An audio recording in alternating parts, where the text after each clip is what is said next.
Hi, everyone. Welcome to the webinar today. We are so excited to have you with us. We have a fantastic topic. We've had many hundreds and hundreds of you register today, which is just awesome. We're definitely excited about learning about all the alternatives to a 1031. I know many of you have heard about 1031. We've covered it so many times in our webinars, but today we're going to go over how you can defer taxes without one or with one too, right? We need a baseline to kind of go off of. We have with us today Scott Varney. Scott is a tax strategist. Hi, Scott. Welcome back. He's been doing this for so many years. He started in real estate as a very successful realtor. He switched over to tax strategy. He gets it from the side of the investor. He himself uses a lot of these strategies, which is just a great tool to have, right? Someone with experience. And also, he is the owner of SV Consultants, Inc. I'm going to put here in the chat his link to connect with him just so that you have that going forward. We'll send it to you tomorrow. This full webinar is being recorded. So if you miss anything, don't worry, we are recording it. We'll send you the recording tomorrow along with not the slides, but a helpful PDF guide that Scott has provided that covers the presentation in a more summarized fashion. So he thinks that will be more useful. I agree. So we'll send that to you tomorrow with Scott's link and info in case you don't catch it today. So with that being said, Scott, thank you again for coming to speak to the group. We might have some fresh faces here, so excited for you to uncover some of these new strategies with us.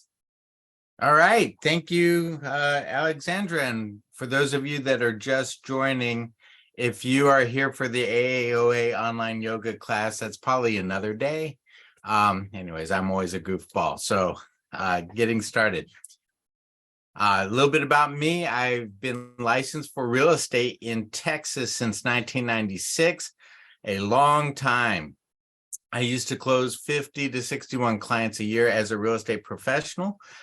So I enjoy working with real estate professionals, agents, brokers, investors, because that's a lot of the background that I have. I'm also in financial services, so I help clients with life and long-term care insurance, and as well as fixed and index annuities. And I'm part of a team that has financial advisors with all the securities. And I'm in my 7th year as a capital gains tax strategist. A disclaimer. While this is general information about various capital gains tax strategies, it does not constitute legal advice. The best way to get guidance on your specific legal issue is to contact an attorney. People ask me all the time, are you an attorney? I say, no. Are you a CPA? I say, no. I'm not smart enough to be either one of those. But the funny thing is I'm teaching and training them all the time because I'm the one out there finding the strategies and helping those types of professionals to learn about them, to implement them for their clients. So if you leave this webinar overwhelmed and confused, you're normal. There's a lot of information here. This is really to help you to see that there are many options to consider. A lot of people are stuck in a 1031 exchange system. You either exchange your property or you pay the tax, and they don't understand that there's a lot of options out there. And that is because their tax professionals don't tell them what options are out there.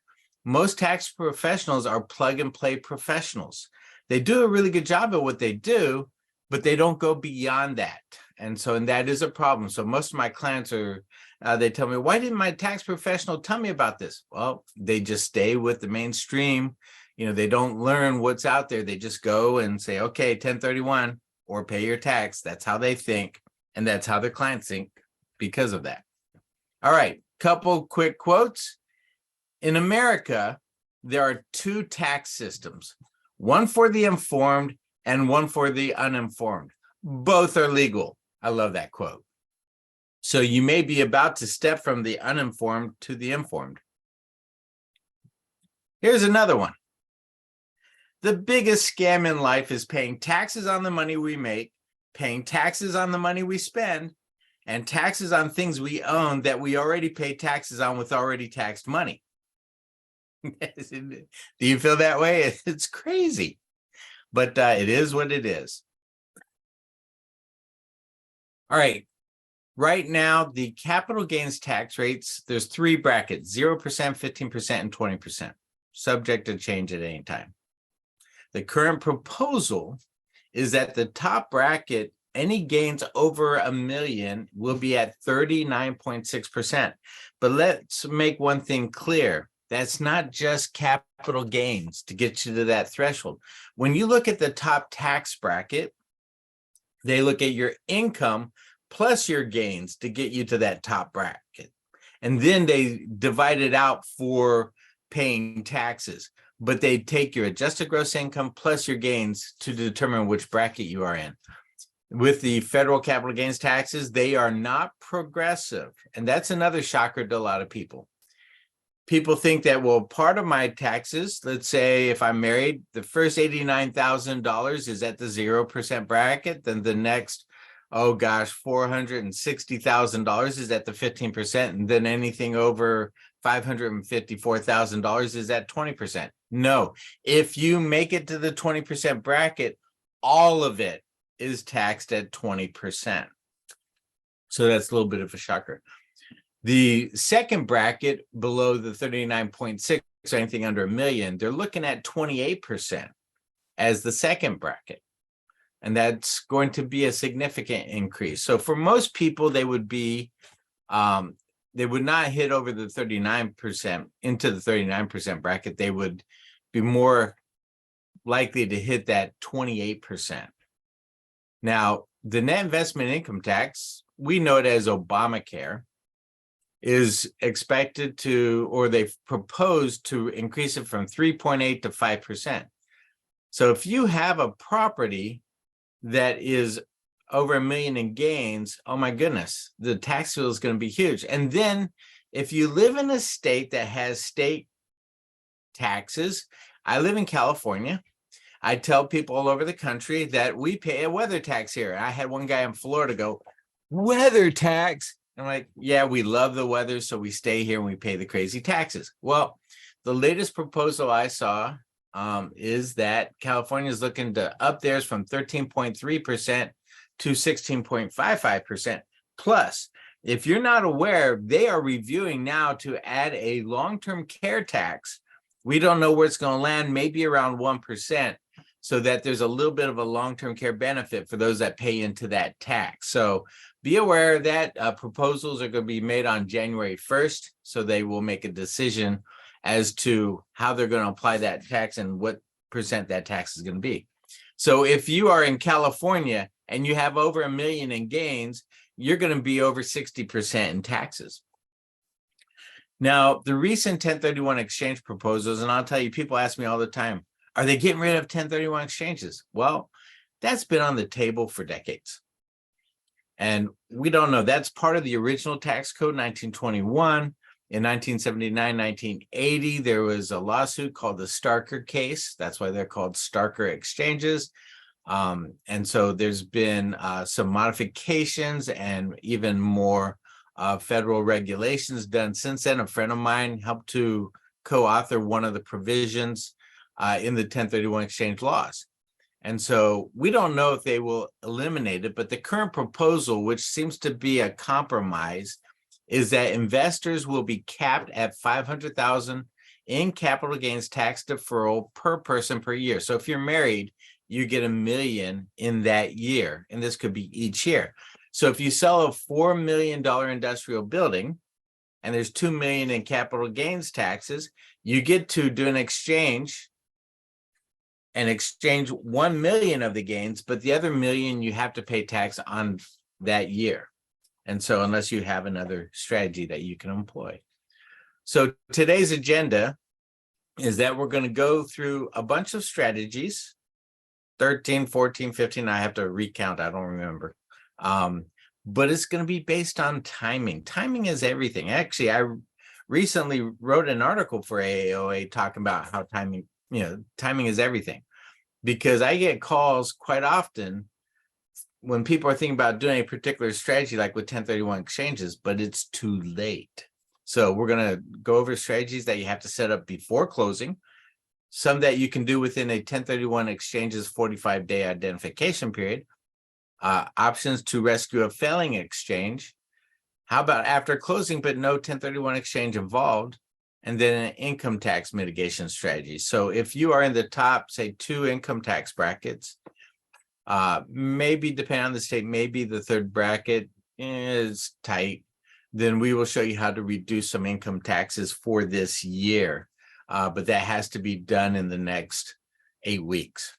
And don't worry about the QR code reader. I'm not promoting any events for with the AAOA presentation. So these are the ones that you have to set up before closing. Again, before closing. That's critical. One is charitable trust.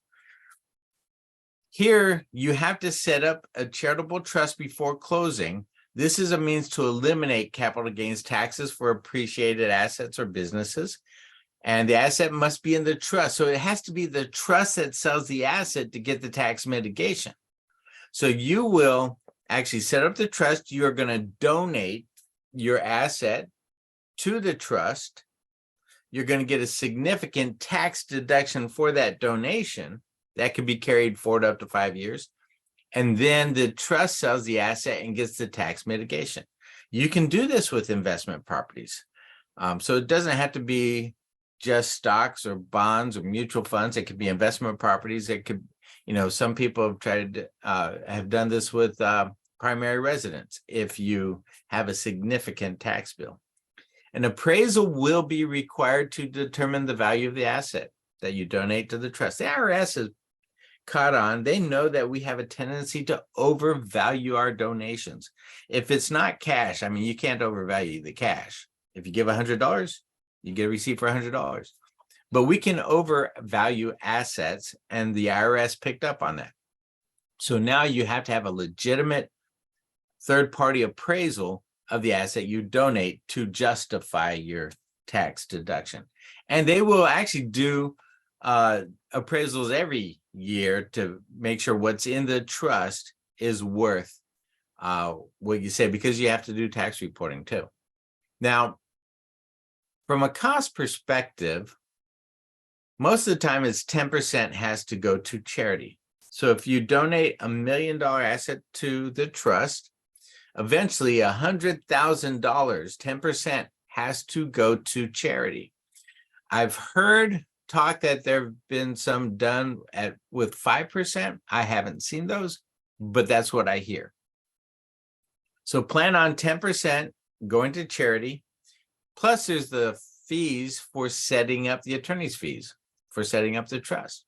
So that could be, I've heard $4,000 to $7,000, could be more, depending on the nature of what's going on. So you have to plan that. Now, if you donate the asset to the trust and you sell it, if that 10% is immediately sent to a charitable organization, that's what they call a charitable lead trust.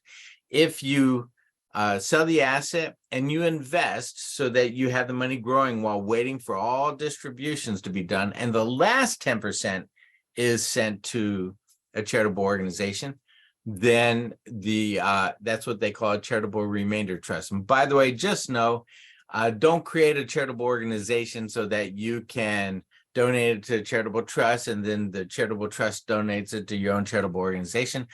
You get into issues of self-dealing there that'll get you into a lot of trouble. Now, a limitation, proceeds are not fully liquid immediately. So what you want to do is you will set up distributions anywhere from 5 to 50% per year. And that will be, 2 years to 20 years. So the higher the distribution, so let's say you want those distributions to come out over the course of 4 years to you. Well, the higher the percentage of the distribution, the lower the tax deduction you get. So you have to work that out with your attorney to see how to best set that up. Now, when you sell the asset, again, you can invest so that your money's not sitting there stagnant. You can invest so that you're growing your money and getting some tax advantages on that growth as well. Another limitation is that asset, for most attorneys I've talked to, asset needs to be free and clear of debt when you donate it. Some attorneys will say, well, as long as the debt has seasoned for at least 5 years, they have a workaround. Now, within the world of charitable giving, there is an LLC with charitable intent. This can be a great strategy for the sale of businesses and real estate. So I'm talking to somebody right now about this on a $5 million business sale. They're selling their property management company. This can accomplish great tax mitigation and significant charitable deduction. And typically you have to have $1 million sale to before they will talk to you. I like to see more $3, $4, $5 million before looking at this for many reasons, but I always look at each case. Here's what's going to happen. You set up a LLC with charitable intent. Some people call it a CLLC. You have a $2 million asset that you donate to that charity. So you're going to get a significant tax deduction when you donate to the LLC with charitable intent. That $2 million is going to go to charity at some point. And a lot of people go, well, but then I want my money. So that doesn't make sense. Well, now the LLC has the property that they're going to sell. So they sell the asset, cash goes to the LLC. LLC loans the client funds to buy a high-end life insurance policy, a cash value life insurance policy. They still don't have their money yet. Then they have it arranged that a third-party lender will give that client a loan against the death benefit. So this life insurance policy is going to be a significant death benefit. That way, when they pass away, the funds that they borrowed from the LLC will be paid back to the LLC. Then that LLC donates that $2 million to the charitable organization. That death benefit pays back the lender. And if there's anything left, that goes to the beneficiaries. Plus, they can set it up that because of the cash value, they could create a little bit of a retirement check from the life insurance. It's a complicated system, but most tax strategies are fairly complicated if you're going to deal with tax mitigation. Now, again, an organization, a charitable organization, will eventually receive 100% of what you donated, but through this process, you'll have your cake and eat it too. So if you love charitable donations and giving to organizations, they will get all that money, and then you will also have the money yourself. Now, the cost to do a strategy like this could range from $40,000 to $110,000 or more, depending on if you include attorney opinion letters and different things there. So it's quite beastly in terms of cost, and you have to do this in advance of the closing. So the gut punch is not only the high cost, but it's the fact that you have to pay it out of your pocket in advance. Now, you will end up paying 1% of the capital gains taxes with this strategy. So understand that has to be set up in advance, and the gut punch is the cost in advance. Same thing here with a complex spendthrift trust. This has to be set up in advance. You set up a trust, and then you don't donate. In this case, you're going to sell your assets to the trust, and this trust can defer your capital gains taxes for generations. It could defer passive income taxes, real estate, stocks, bonds, mutual funds, cryptocurrency, passive income for generations. And if you have a business, if you're self-employed, it could defer 50 to 90% of your income taxes each year, if it makes sense to set it up. I have 2 trusts. I have these types of trusts to significantly reduce my income taxes each year by deferring it, kicking it down the road, maybe hundreds of years. Now, this provides ironclad asset protection. A lot of people set up LLCs to have asset protection. LLCs are a great way to go, except that they are pierced in federal and state courts about 40% of the time.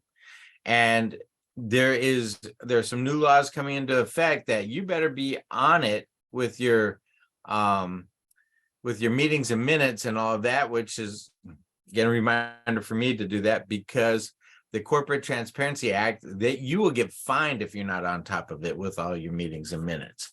So as a matter of fact, I need to talk to my CPA on that for my stuff. So that was my reminder. This also avoids probate upon death like a living trust, and it avoids a gift and estate taxes. So if you're right now, the estate tax exemption is 26 million per couple. In 2026, it drops to about 12 million per couple. The current proposal is to drop it to 3.5 million per person and 7 million per couple. So if you are concerned about estate taxes, which are now 40% plus the state, they've proposed to increase it to 45%. So it could be up to 60%, like in California, of anything over the exemption. And so if you're concerned about that, this type of trust would bypass that, because you sell your assets to the trust. So that trust owns the assets while you're alive. And when you pass away, the trust still owns the assets. So there is no estate or what they call death tax. Again, it has to be in the trust when it is sold. And there's no seasoning required, in that you could set up the trust and sell a property fairly quickly. Now, the more distance between the setting up of the trust and the sale of an asset, the better in terms of reducing a chance of an audit. But trusts are, the percentage of trusts that are audited are so small, 0.02% or something like that. Is crazy small. And this does work for cryptocurrency. Now, another one is the traditional installment sale following tax code 453. We know it as an owner carry. In this type of transaction, seller becomes the lender for the buyer for a specific period of time. So let's say I'm going to sell you an asset and you're going to pay me 10% of it each year for 10 years. Or let's say you pay me 12.5% each year for 4 years, and then a 50% balloon payment in year 5. So it is just different ways to spread out the capital gains taxes. Now, each year that you receive your payments, you're going to pay capital gains tax on the principal portion and ordinary income tax on the interest that you are charging them. When the note's paid off, maybe if there's a significant balloon payment, we can utilize another strategy at that time, tax defer cash out, or other strategies that may be available to help with the tax deferral on the balloon payment. Now, I'm going to give you a little insight. Timing is everything. If you are thinking about doing this so that you can spread out your capital gains taxes to get into a lower tax bracket, you're going to be shocked, because you'll end up paying more taxes. And here's why. Right now, the brackets are 20 and 15% and then 0. So if you spread it out, you might go from the 20 to 15% bracket. When they approve of the new tax brackets, instead of going from 20 to 15, you might go from 20 to 23 or 28. We don't know. So you might end up spreading it out and paying more taxes by doing so. So you want to be careful. So maybe a year from now, when they've approved of the tax proposals, then by spreading it out, you're less likely to have to pay more taxes, because they have just approved of the tax brackets. So you want to watch the timing. So anything in the tax code 453 realm, installment sale realm, you could be subjected to more taxes. Structured installment sale, same thing. You're spreading it out. Now, I recently closed a client in Florida where I worked with their CPA with the numbers, and we spread it out enough to get to the 0% capital gains tax bracket. And we're hoping that for the future, they will keep a 0% bracket. So if you can get to the 0% bracket by spreading it out, then it makes sense. And that's what we did. So in this case, what we did is we spread it out over 6 or 7 years. And what happens is the funds go to a holding company. The holding company buys an annuity, and the client determines how long the annuity is going to be paying out. And that's even more secure than owner carry, where people worry about the buyers defaulting on the purchase of that property. So here the funds go to an annuity. The annuity, the client determines how long it's going to be paid out, anywhere from 5 to 40 years. And like clockwork, they get their checks and they pay whatever taxes annually. So there are other ways to do it without an annuity, but this is, again, just a means to spread it out, and then you get payments each month. Now, if you have debt on the property, you might have to pay some mortgage boot taxes with this strategy. That is an issue. All right, the famed 1031 exchange. Now, some of you may not have participated in an exchange before, and so quick overview. This helps to defer capital gains taxes for as long as you own the real estate. If the tax code still applies in the future, you can hold on to the real estate until you pass away and your beneficiaries get a step up in basis, which could eliminate the capital gains taxes. It's what they call the swap until you drop strategy. How does that work? If you bought a property for $200,000, now it's worth $1 million. If you sell it at $1 million, you have $800,000 in capital gains taxes that you have to pay. If you bought the property for $200,000 at your cost basis, but you pass away and it's worth $1 million, your beneficiaries sell immediately, they're gonna have a step up in cost basis from what you paid for it to what it's worth when they inherit it. 200,000 now jumps up to $1 million, and if they sell quickly, they'll have little to no capital gains taxes. By the way, that has been proposed to be eliminated. So don't know if they will, eliminate that, but it is on the table to be eliminated. Now, you'll see this in bold and in red. This cannot be set up after closing. You already have constructive receipt, even if the title company still has the funds. And I've had those phone calls where they say, I closed my property last week and I want to do an exchange. And I have to tell them the bad news. I'm sorry, you don't qualify to do an exchange, but I never received the money. The title company still has it. Or the closing attorney on the East Coast still has it. And I have to say, I'm sorry. Rules are you had to have a contract in advance of close with an intermediary for it to work. But I haven't gotten the money yet. And so I'm sorry, but the title company or the closing attorney is nervous. They're just following your instructions, but they're nervous hanging on to that money. They don't want to be holding on to the money. They want to cut you the check. And so I have to tell people it's too late. Do that contract with a 1031 accommodator or intermediary, depending on what you call them, before you close the property.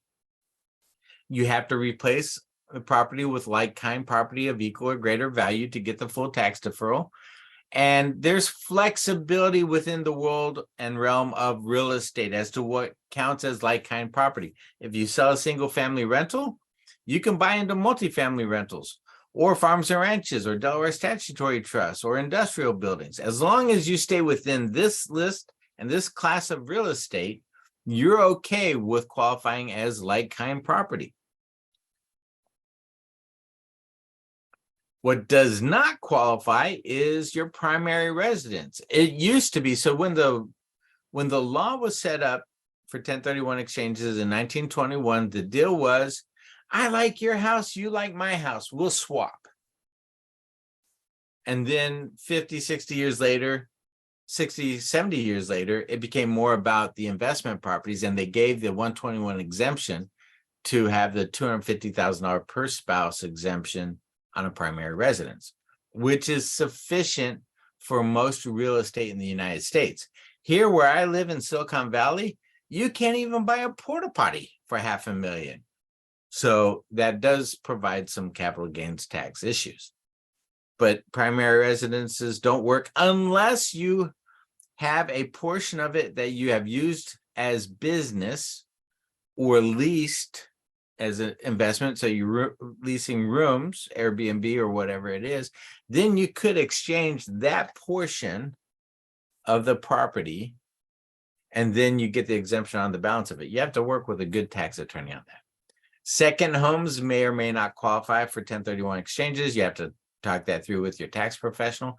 Real estate flips. You go in, you swoop in, you buy low, you fix it up, you sell high. That does not qualify.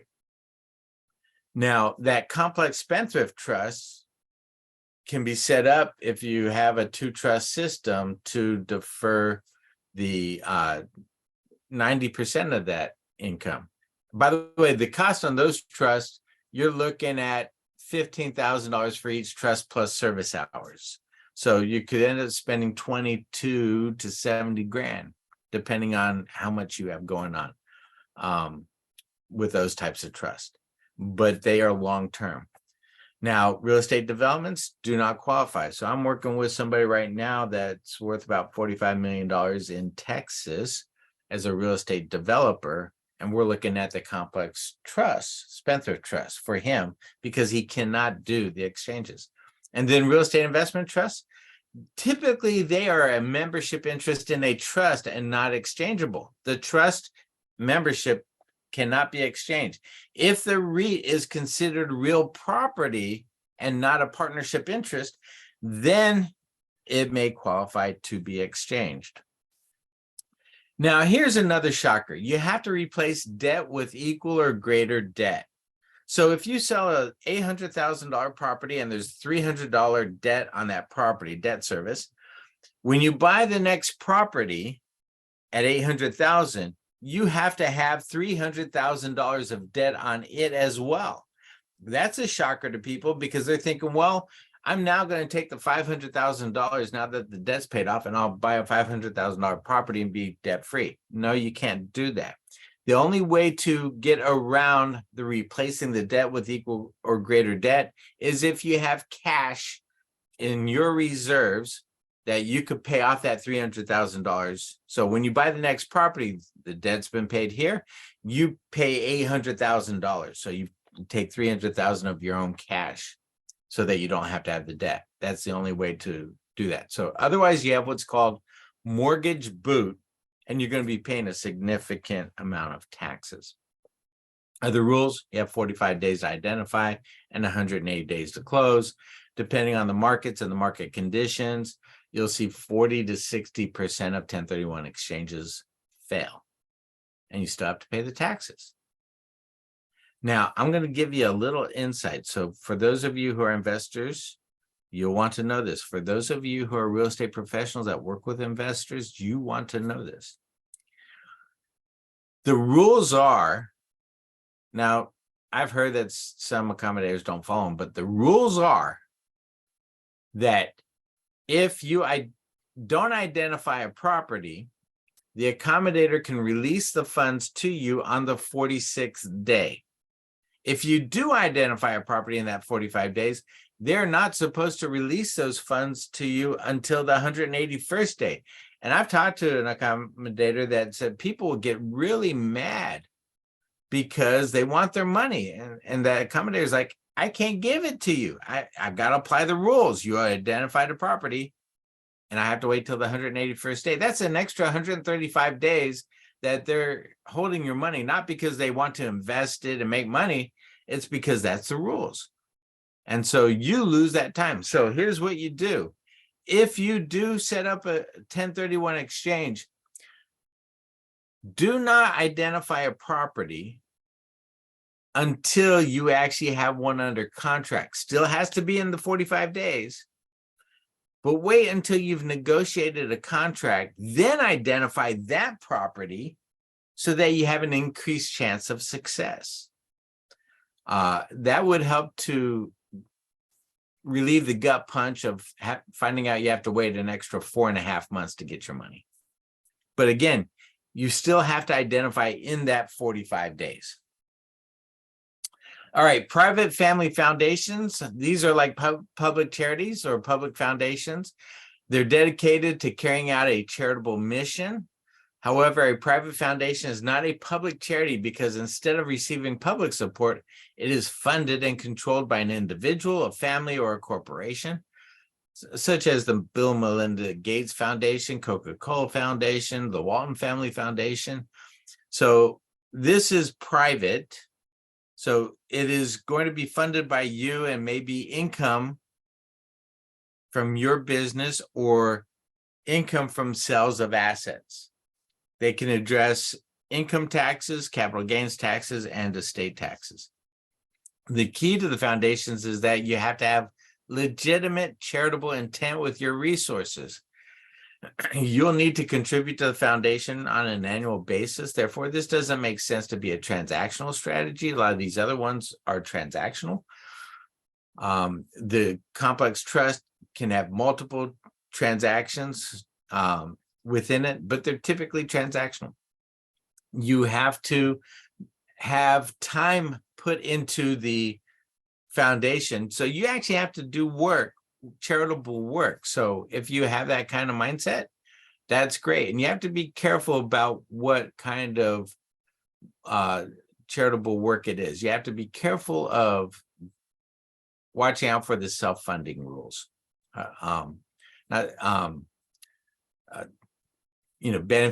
Benefiting too much from it. So you work that out with the attorneys. This can eliminate capital gains taxes, but it will be a nominal excise tax of 1.39%. So the part that goes to the foundation can reduce taxes. The tax deduction can count against up to 30% of one's adjusted gross income for the year of the giving to the organization. So just be careful of self-dealing, not self-funding, but self-dealing. Now, within a 1031 exchanges, 45-day identification period. So all of those other ones have to be set up in advance of closing. Now, you have set up an exchange and you're within that 45-day period and you want to complete the exchange and enhance the chances of success, and you are good with mailbox money, or let's say you are wanting to get rid of the tenants, the trash, the toilets, and you still want to be in real estate, but you don't want to deal with the management. So you're looking for mailbox money. A Delaware statutory trust is a great option. That is actually one of the options that I look at the most with clients. These are securities regulated investments. It's a more settled tax solution because there is an IRS ruling back in 2004. Man, that comes because the IRS saw the amount of failures there were in 1031 exchanges and came up with a solution to rescue failing exchanges. Or completing exchanges is the better way to say it. So there is an IRS ruling. Now understand this, most capital gains tax strategies are in the gray. There's little IRS rulings or case law out there supporting a lot of capital gains strategies. So what you have to do is everything as was taught to me by a tax attorney who's a litigator that fights the IRS in tax court, said everything is fact determinative, how it's set up, how it's managed, and how it's reported. So you have to make sure that everything is done well to get the tax benefit so that it could, in an audit, it will be defended. With Delaware statutory trust, the IRS ruling makes a difference. Here you own beneficial interest in real estate and not the real estate itself. You generate mailbox money. Checks keep coming in. In 5 to 9 years, when they sell off that DST, hopefully you have appreciation. You can exchange into another DST if you would like. This is passive income. You do not have to manage the property. They have all that management in place. They also have resources in place so that if they decide to paint the exterior of a 500-door apartment complex, they're not doing capital calls where they call you up and all the other investors saying, I need you to give us $3,000 so that we can paint the property. All of that is in place. These are securities regulated, so they have a lot of rules to apply. The cost to set these up can range from 8 to 15%, but that's reflected in, the upfront cost, but also in the checks that you receive. This can be a part of a 1031 exchange. You can exchange into it and out of it, but you don't have to do an exchange. You can just simply invest in a Delaware statutory trust if you would like. So many people have done that because they like what they see. Now, limitations: you must be an accredited investor. The purchase is not liquid and is trustee controlled. So an accredited investor, how do you qualify? Two ways.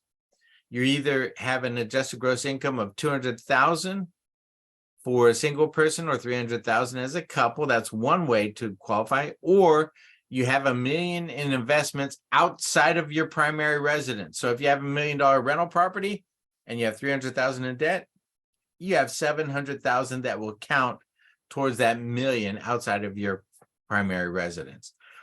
The purchase is not liquid, so these DSTs are set up with the expectation that they're going to be sold in 5 to 9 years, and that's when you will get your funds, but you can exchange into another DST or other real estate if you would like at that time. Tenant in common, also known as TICs. These are also securities regulated. They have co-ownership with investors with proportionate ownership. You can have 10 owners at 10% each, or 10 owners, one at 5, one at 21, one at 13. So it doesn't have to be exactly the same. You can exchange into and out of a TIC, and you have direct ownership in real estate, and you have mailbox money. So that works out nicely. But here's why I like the Delaware Statutory Trust over the TIC. That's because the rules with TICs are that you have to have unanimity of all owners in decision-making process.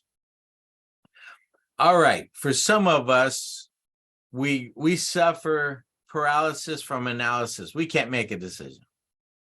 Then you add, I've been married 34 years. There's 2 of us having to make a decision. We don't always agree. Then if we decide to include our daughter in the decision, that's 3 of us. Sometimes it's hard to agree. You add 4, 5, 10 people. Unanimity means that everyone agrees. And that can be tough. As a matter of fact, I know of a case where sellers of a TIC, every owner but one liked an offer that came in. They're ready to sign. There was one holdout who said, I will not sign unless I have this much money coming to me. The buyers had reached their final offer. All of the other partners had to give up $200,000 each to satisfy the one person to get him to sign. That's a lot of control one person can have. So you have to be careful. You need to go in with eyes wide open. There's also a lack of lending for TICs with more than 10 to 12 investors. All right, next phase. What if you set up a 1031 exchange, you identified a property, and you realize through inspections, you don't want to buy that property. It is in bad shape. Or you identified a property and you negotiated and competed against 3 other people and you didn't get the deal. Now you have a failing exchange because you're outside the 45 days. Well, you can rescue a failing exchange. There is a tax management memorandum that talks about moving funds from tax code 1031 to tax code 453, the installment code. So that can be rescued. A critical point is that you have to hire the right 1031 accommodator to begin with. Not all accommodators apply rescues. For example, there's a great accommodator out there known as IPX. They're wonderful. They do a great job. But here's how they operate. You complete the exchange or you pay the taxes. But they will tell you, if you are struggling to find a replacement property, they'll say, hey, go to a Delaware Statutory Trust so you can complete the exchange. but that's the only option. Complete the exchange or pay the taxes.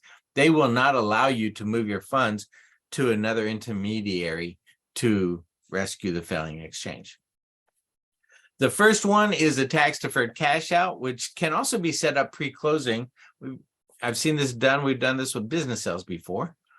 You can defer the capital gains taxes for 30 years. So in that kind of situation, when you're deferring all the taxes for 30 years and you leverage that money to grow it, it makes sense as opposed to spreading out everything from and getting paid annually. The seller receives 93.3% of the net sales proceeds, but it comes in the form of an investment business loan to be used for business of any kind, including real estate, or you call your financial advisor and say, I'd like you to invest this. So you're going to get non-taxable loan proceeds of which you can invest. And in 30 years, the tax comes due. This is similar. If you've heard of a monetized installment sale, the difference is a monetized installment sale has an unsecured loan. This has a secured loan. So they believe it's stronger in terms of the IRS. This has a lot of value in that it gives you more flexibility on where to spend the funds. It can be a great exit strategy. I don't think it's the best exit strategy out there. I like a couple more than this. You don't have the 45 and 180-day requirements that you have with a 1031 exchange. You don't have to replace your investment business loan or your real estate loan, because the investment business loan is the replacement if you buy other real estate. And then you have a significant increase in your depreciation that's available. Now, I'm talking about this, but I want you to know there is significant IRS scrutiny going on at this time. So this is, when I say timing is everything, this is not a good time to engage in this unless you feel like your tax team can support you if you get audited, because the audits have increased with this type of strategy. So just be aware of that. Structured installment sale, I've already gone over that. That's a good way to rescue a failing exchange if there are intermediaries out there that are doing the structured installment sales. Now, deferred sales trust, that's the other DST. This can be set up pre-closing, and that is your plan is to spread out the capital gains taxes if you would like. This is a form of an installment sale using that same tax code 453. It can be used to purchase real estate, investment products, or a business. You pay proportionate taxes annually, so you will. So if the exchange is failing and you rescue it, instead of paying the taxes the next year, you could spread them out. But remember, timing is everything. You might pay more taxes by doing that. But beyond that, there is a more significant limitation that is a concern for me on deferred sales trust. It's not that it's a bad strategy. People have been successful. But where it can be tricky is that you have absolutely no control. It's controlled by a third-party trustee. You are a creditor of that trust. As a creditor, you do not have decision-making power. So you have to trust that the trustee is going to do a good job of investing your money. And they get to decide where to invest it. You do not have the power to say, no, that does not work. You can tell them that. Maybe you influence them a little bit, but you cannot make any demands as to how they invest. So you have no control as the creditor. And for my clients, that's an issue. Cost upfront, you have 1.5% of the first million, and then 1.25% of everything over that million. Then you have 1 to 1.5% annually as cost. But again, timing is everything. This is bad timing to even consider this type of strategy unless you want to rescue a failing exchange. Now, for rescues, there's the easy as 1, 2, 3 strategy that's set up with an accommodator that will cooperate with tax code 453 options. Look for your 3 replacement properties. Look at a Delaware statutory trust to complete it if you can't find anything else. But if nothing good and acceptable comes along, then you rescue it with a tax deferred cash out. Again, timing's an issue right now. and deferred sales trust. But all of this hinges on hiring the right 1031 accommodator to begin with. All right. Section number 4, after closing, but no 1031 exchange was involved. You can look at the qualified opportunity zones. You can take the gains from the sale of stocks, bonds, real estate, interest in partnership. This is the beauty of this strategy versus all of the other ones. All of the other ones require that everything, all the funds are included in the strategy to get the full tax deferral. Here, you can retain the basis. So if you paid $200,000 for a property and you sell for $500,000, there's $300,000 in gains. You can take the $200,000, put it back in your pocket, and just invest the capital gains, the $300,000. That's a rare strategy. Now, understand this: the $300,000 in capital gains, the taxes on that is deferred until basically April of 2027. They're trying to negotiate extensions on that now because this is part of the 2017 Tax Act. So at that time, 2027 was 10 years down the road, 9 years down the road. But now we're only talking, 3.5 years down the road. So they're trying to extend that. But today's capital gains taxes are deferred until then. They're not eliminated. Now, if you invest that $300,000 in gains and the asset grows to be worth $700,000 in 10 years, that $400,000 in growth can be federally tax-free. The state, California, is going to tax you today with the gains owned. So today's federal taxes actually are deferred until 2027. And if it grows, the federal taxes can be eliminated if it's there for 10 years. But the state to state, will determine whether or not you still have to pay a state tax. California does not recognize this or honor this. And apparently I just heard that there's a few other states that are not honoring it at this time. Monies must be invested into that opportunity zone within 180 days of the close of the property. So if you close on June 1st, you have 180 days after that. Now, the exception is that if it was an LLC selling the property, they have a way to extend that 180 days. So that could be super helpful. Typically, they would say if you do an exchange, then you cannot do this. But some tax professionals have said, well, if you receive your funds from the accommodator and you're still within that 180 days, then it can work, but you have to work that out with your tax professional. Funds will be invested in ground-up development or substantially improved developments. And so, like right here, I have a group that teaches on opportunity zones, webinars for me, and they have 4 major projects going up in downtown San Jose, near to the upcoming Google campus. So people investing there feel like they're going to have very good growth on their money. So, if you're needing income on a regular basis, then you'll look at the substantially improved types of properties. Limitations, again, you have to be an accredited investor, and they do have companies that certify that accreditation. Now, you can invest long-term or short-term capital gains. So if you do flips, you can actually do this. And again, California is one of the few states that do not recognize it. If you want more information, go to the FAQs in the irs.gov site on opportunity zones. Lots of great information. All right, charitable gift annuities. This can be set up ahead of closing, but will not have the same tax mitigation. If you set up a charitable gift annuity in advance of closing, you're donating an asset. And when you donate an asset, you can count it against 30% of your income.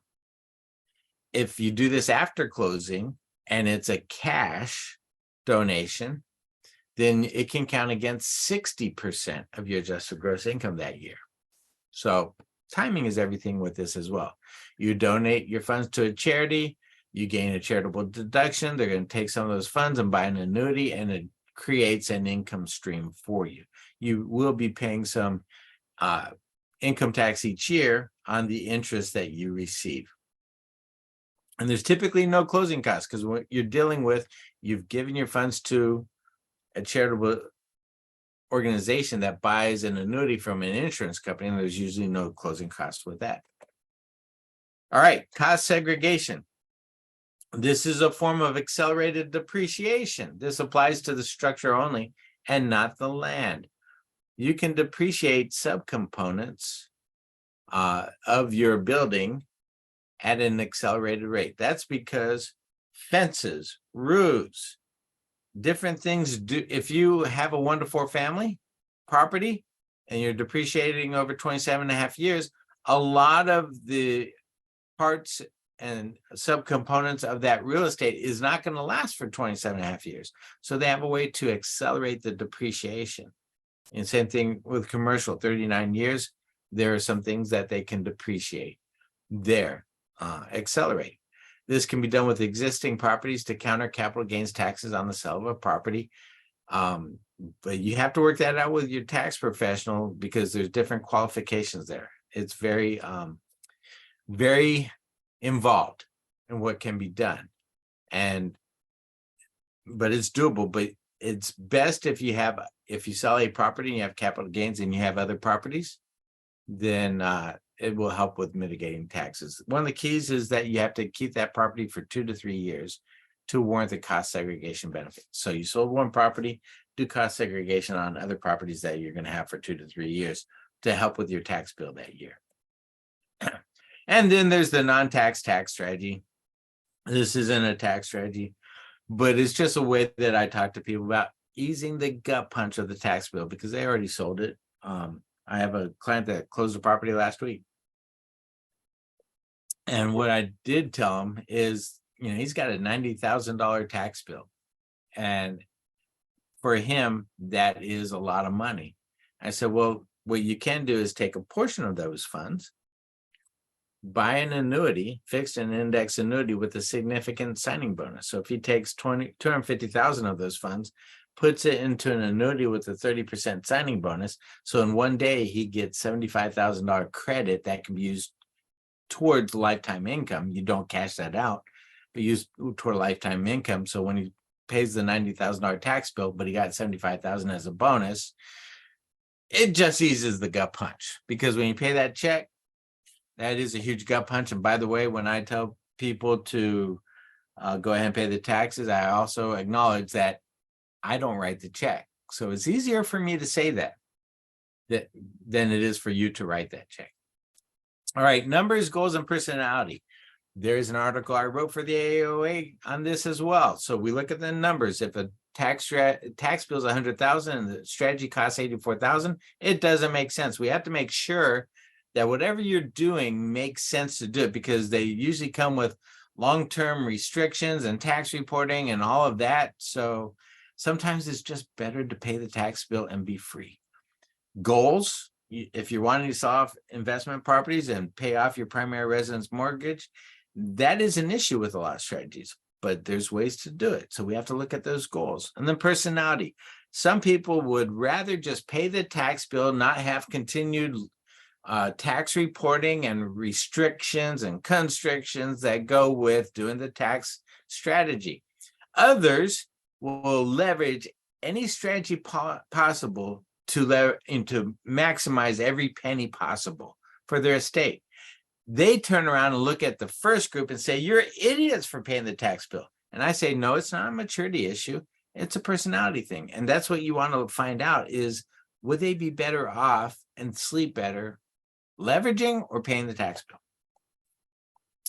All right, so last round here, some income tax. So if you are in the top 2 to 3 tax brackets, there's a 4-to-1 leverage deduction. Actually, an article is coming out on that, I think, with the AAOA. And you can reduce some of those income taxes. It works best if you're in the top 2 brackets, depending on the state, maybe the 3rd bracket.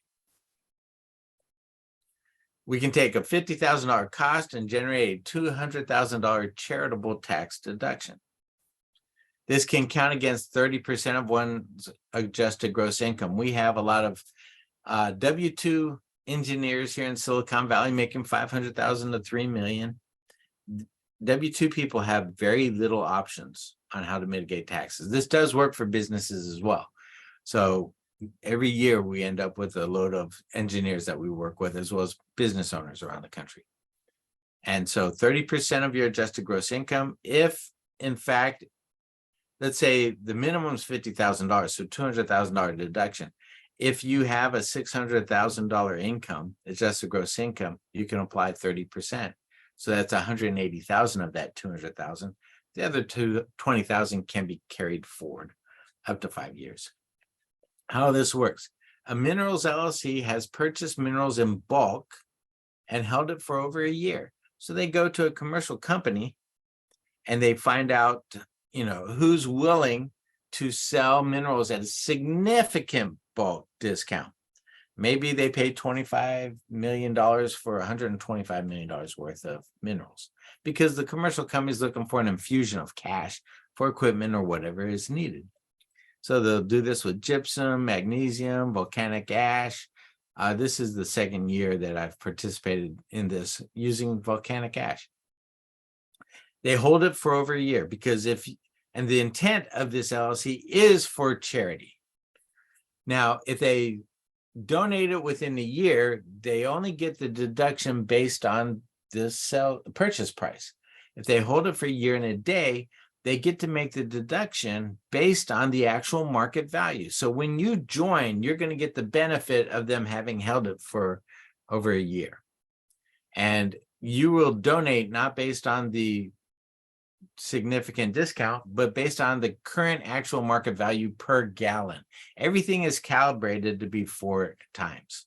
So you join the LLC with a cash contribution, you will receive LLC docs, and when you sign off on those docs, you will elect to either receive 6,000 gallons of volcanic ash at your front door or to donate it to charity. I recommend you elect to donate it to charity.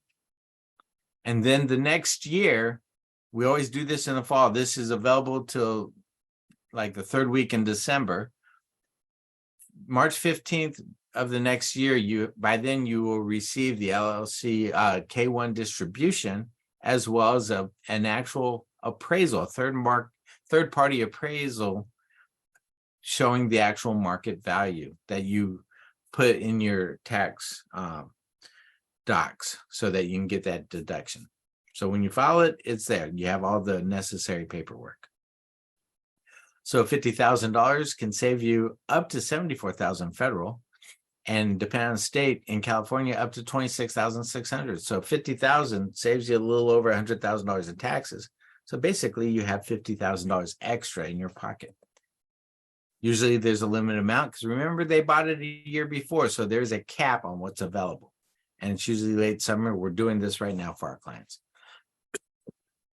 You'll find 5-to-1 to 8-to-1 leverage strategies, and 5-to-1 can fly under the radar depending on how it's set up with the IRS. But once you go beyond 5-to-1 leverage deductions, then you start to draw red flags that rise. So, and those are very different. I tried to keep up with some of those that are out there, and those come and go really quick. But a lot of CPAs, they like the 4-to-1 versus even 5-to-1, just because they believe that from an audit perspective, it's a lot more acceptable. Cost segregation, already discussed. If you've already sold property, then maybe there's a way to cost segregate to help to reduce, or even if you haven't sold a property, if you have high income taxes and you have lots of real estate and you need help this year, look at cost segregation.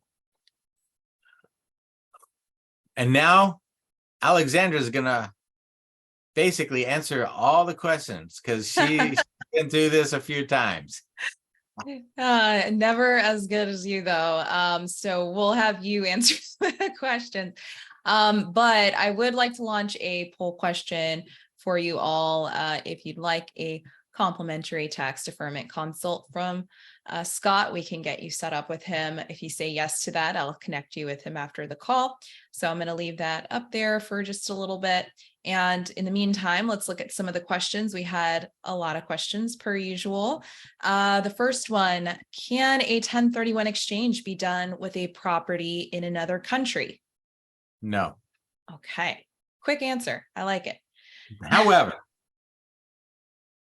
there's a type of trust. Mm, If you have a trust set up domestically, U.S. trust set up, it can deal with other international properties, except for the international taxes.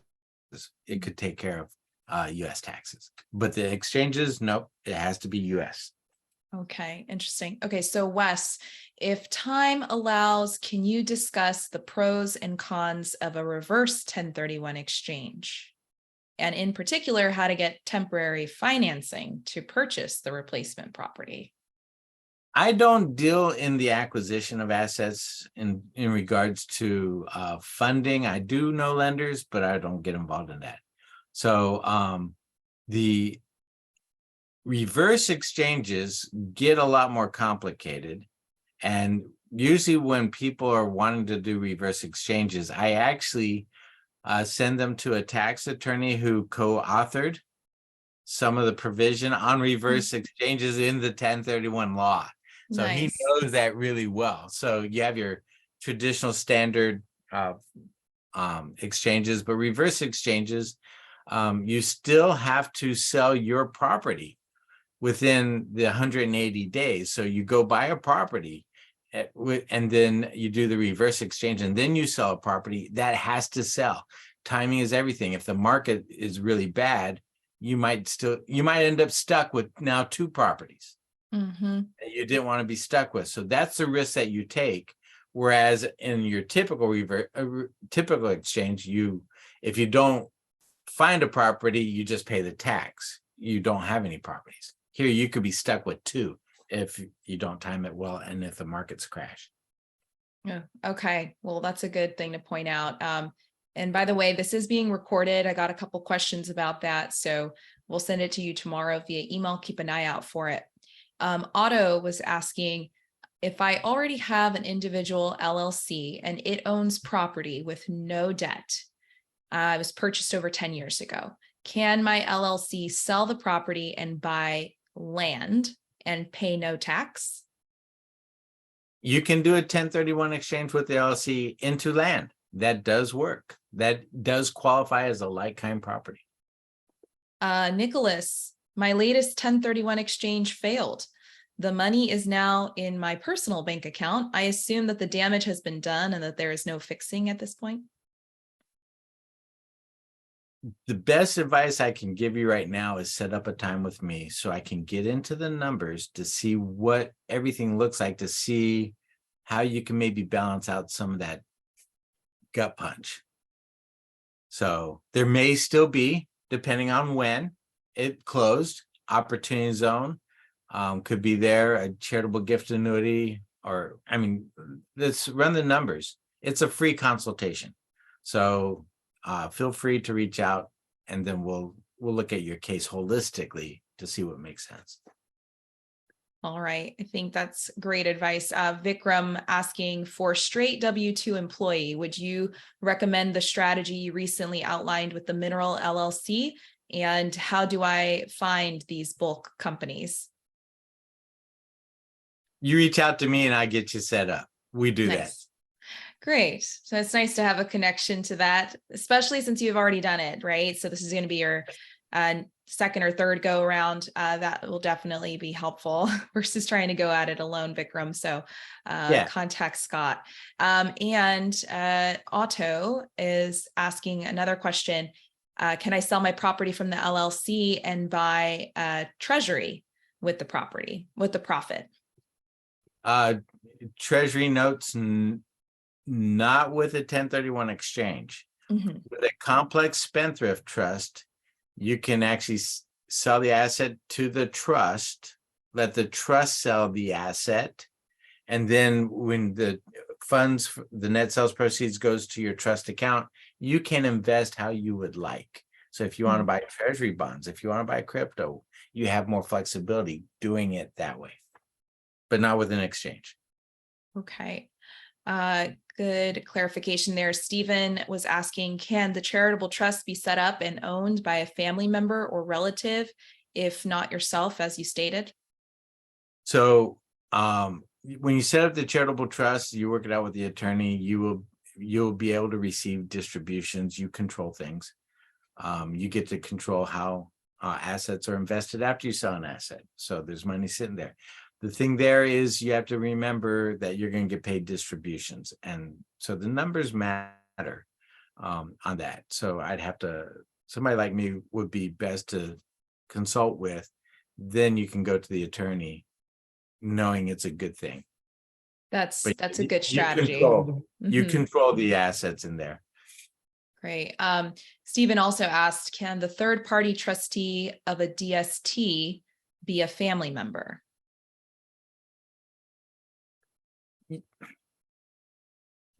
If you're talking about the deferred sales trust, those require a lot of licenses. And so you would, if your family member is already set up with deferred sales trusts, then possibly you have to be careful of self-dealing in there. But if they are the manager of a deferred sales trust already, then you'd have to talk to them to make sure that they meet all the regulations. Right. I've never had that question, so I'm a little bit stumped there. but you know, you're talking about these trustees are securities licensed. Yeah. And fiduciaries and advisors. And so you can't just say, hey, give it to my sister and let her invest now. Right. Unless she's in that business already. All right. So do gains from ETFs and mutual funds also qualify for a qualified opportunity zone? You would need to talk to your tax professional on that. It's always the easy escape answer. And an attorney. An attorney. But yes, they typically can qualify. But here's why I actually opt out with that answer many times. If you talk to 5 tax professionals, you ask them all the same question. Somehow or other, you get 7 answers. I don't know how that is, except that if you ask 5 IRS agents a question, you still get 7 answers. The IRS doesn't even agree with itself. So the tax professionals have to be able to comfortably defend your position. So I would talk to them on that. Talk to a qualified opportunity zone fund manager to see if they've successfully done that. So yes, it's capital gains on short-term and long-term. So the answer, I believe, is yes, but talk to your tax professional. Right. Otto asking one last question. Why do I have to do a 1031 instead of just selling my property from my LLC, which is in Delaware, not California? Well, good question. So here's the deal. The IRS says if you put money in your pocket, we want our money. So therefore, because constructive receipt creates the tax bill. You got your money, we want ours. Makes sense, right? So they create a way that you don't touch the money and put it in your pocket. So by doing that with an intermediary, you don't touch the funds you buy. Therefore, they can defer that. But the moment you have your money, the IRS says, hey, you cashed in, we cash in. That's why. And so they create systems by which you don't cash in. You get the tax deferral and they will wait. Okay, well, I think that answers the questions that we had. And Want to just remind you, I am sending you all the recording tomorrow, the PDF resource that summarizes many of these strategies that Scott has shared with us. I also dropped the link to Scott's calendar if you want to book with him. But if you did say yes in the poll that you want to schedule something with him, you will be prioritized. I'll send that to Scott right after we're done. And then also, as you exit, please take the exit survey. I'd love to hear your thoughts on this presentation and also any suggestions for some future ones. I'm getting a thank you, Scott and Alexandra, very helpful from Jody. You're welcome, Jody. We love having you all on the call and participate. You're all such great question askers and listeners. So thank you, Scott, for sharing your expertise. Again, you always bring something new to the table, and it's great to have you as a resource. Oh, I enjoy it. Thank you. And just in case you joined late, understand that's a lot of information. I know it's a lot, and so it's a lot to absorb. Watch the recording that is provided, read the doc and set up a time. But yes, it's a lot of information. We'll get through it with Scott's help. All right, everyone. Have a wonderful day. Take care. Bye-bye. Bye.